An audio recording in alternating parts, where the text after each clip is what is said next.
Bhagavad Gita, Chapter 4, Text 31. Nayam Nayam Loko Loko Nayam Loko Nayam Loko Nayam Loko Lokostya Lokostya Ayajñasya Ayajñasya Lokostya Yajñasya Lokostya Yajñasya Lokostya Yajñasya Nayam lokostya yajñasya, Nayam lokostya yajñasya, Nayam lokostya yajñasya, Nayam lokostya yajñasya, Kuto Kuto Anya Anya Kutonya Kutonya Kutonya, Kuru Kuru Sattama Sattama Kuru Sattama Kuru Sattamam Kuru Sattamam, Kutonyak Kuru Sattama, Kutonyak Kuru Sattama,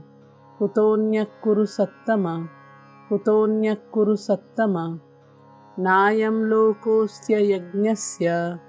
Kutonyak Kuru Sattama, Nayam Lokostya Yajñasya, Kutonyak Kuru Sattama, Kutonyak Kuru Sattama, Nayam Lokostya Yajñasya, Kutonyak Kuru Sattama, Nayam lokostya yajñasya,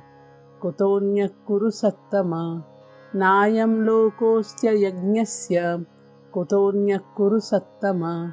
Kutonyak Kuru Sattama, Nayam lokostya yajñasya, Kutonyak Kuru Sattama, Nayam lokostya yajñasya, Kutonyak Kuru Sattama, Nayam lokostya yajñasya, Kutonyak Kuru Sattama, Kutonyak Kuru Sattama, Nayam lokostya yajñasya, Kutonyak Kuru Sattama, Nayam lokostya yajñasya, Kutonyak Kuru Sattama,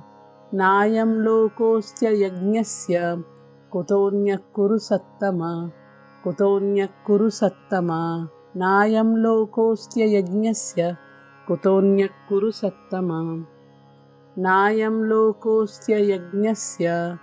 Kutonyak Kuru Sattama, Nayam lokostya yajñasya, Kutonyak Kuru Sattama, Kutonyak Kuru Sattama, Nayam lokostya yajñasya, Kutonyak Kuru Sattama. Hare Krishna.